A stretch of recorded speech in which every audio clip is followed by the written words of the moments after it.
بعض گھرانے کثیر العیال شخص ہیں، ایک کمانے والا اور 10 12 15 لوگ 18 20 لوگ کھانے والے، سب اسی پہ ڈیپینڈ کرتے ہیں. یہ شخص ہر ایک کا فطرہ نکالنے کی قدرت نہیں رکھتا، سکت نہیں ہے اس کے پاس. تو یہ طریقہ شریعت نے بتایا خود کہ جو گھر کا ذمہ دار ہے سب سے پہلے وہ خود فطرہ نکالے گا، کہے گا یہ پروردگار میں فطرہ نکالتا ہوں اپنی طرف سے،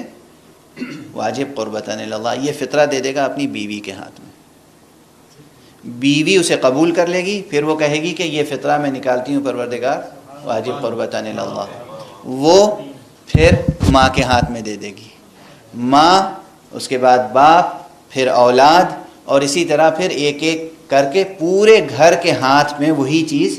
پھرا دی جائے گی، اور پھر وہ کسی اور فقیر کو، مستحق کو دے دیا جائے گا. اللہ ان سب کی طرف سے اس عبادت کو قبول فرما لے گا.